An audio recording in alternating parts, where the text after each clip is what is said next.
So my coupon rate is going to be 50 divided by 1100. Basically 454.55.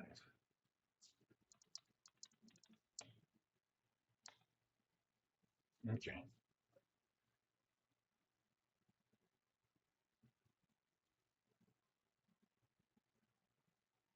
I don't know why I didn't get the same numbers here.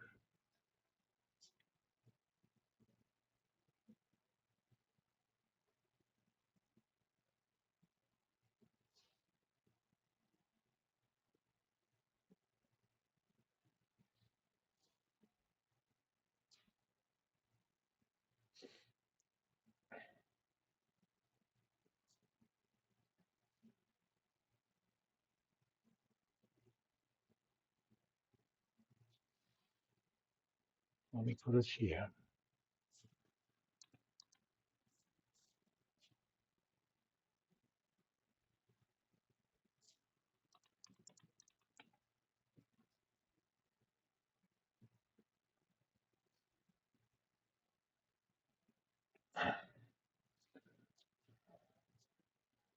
When you are an idiot, you are an idiot. I should have said 50 over there instead of A2. Okay. I mean, let me change that to 4, and let's do the goal seek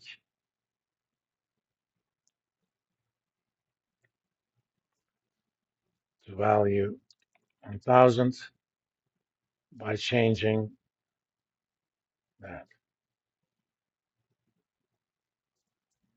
When I enter the right inputs, obviously we get the same answer. Again, this is just a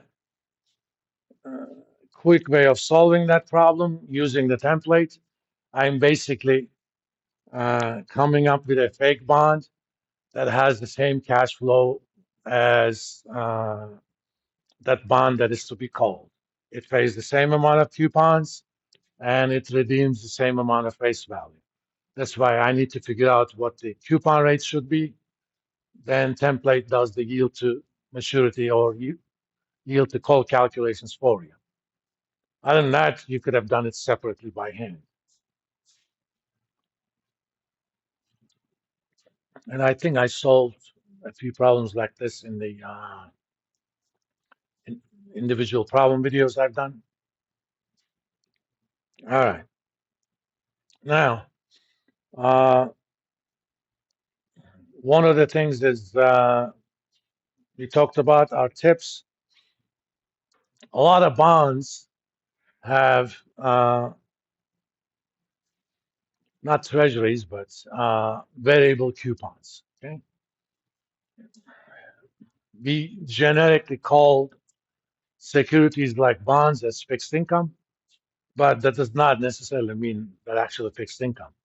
For example, a bond with a floating rate coupon would also be called a fixed income security. The income from it is not fixed, but it is determined by a fixed formula. So generically, all these borrowing instruments, they're called fixed income.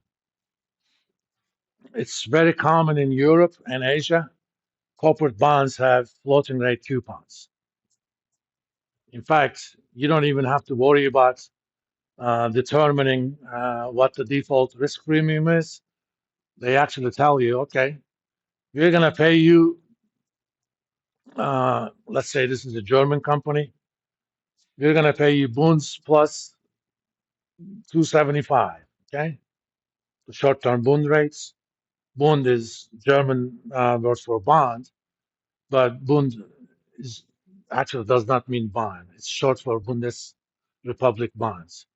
Bundesrepublik means Federal Republic. Uh,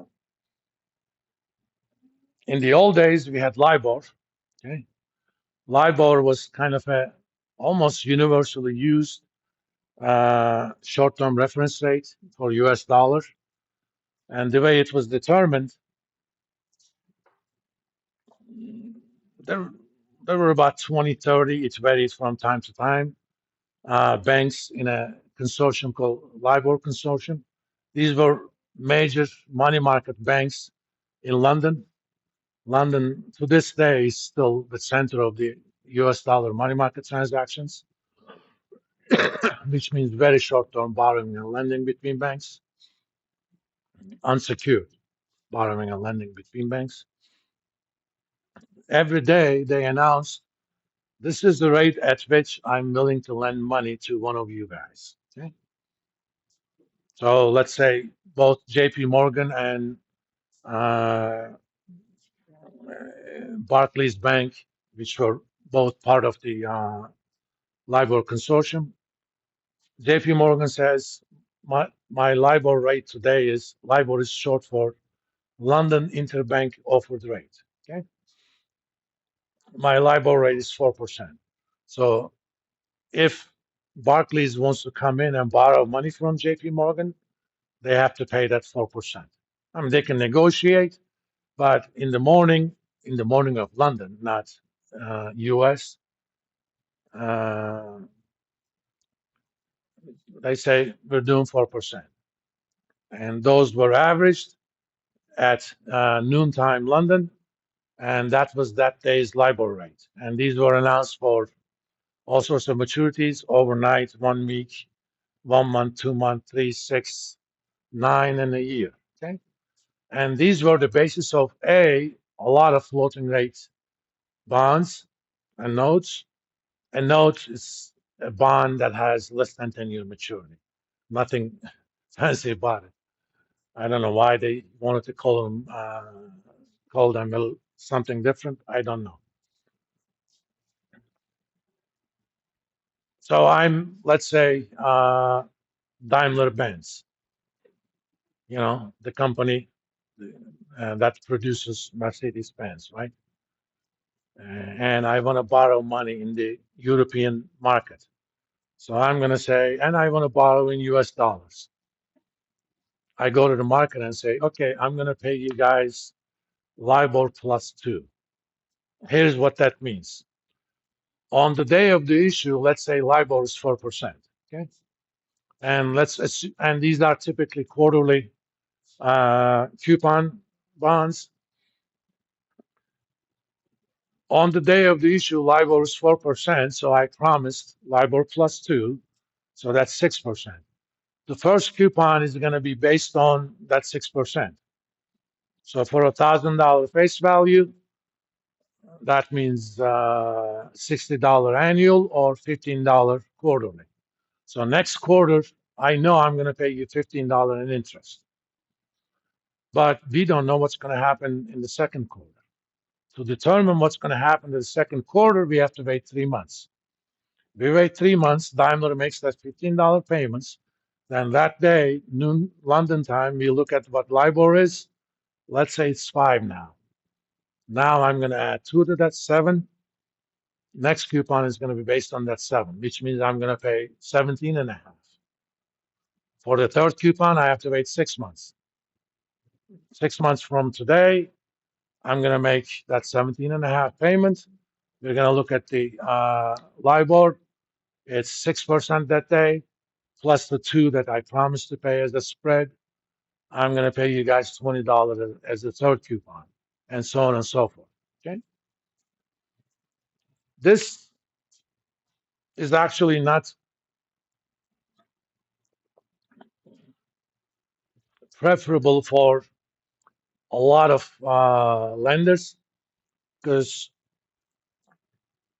when you have this, what you want to call Daimler bond,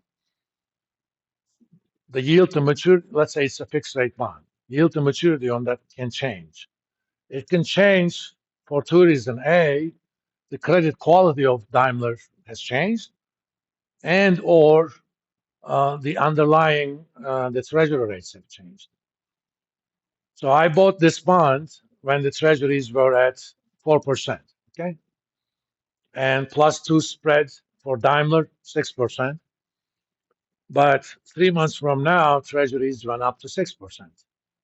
My Daimler bond is going to lose value, not because Daimler is not doing that well anymore, because the underlying reference rate has changed. So let's do a simple calculation. Come on.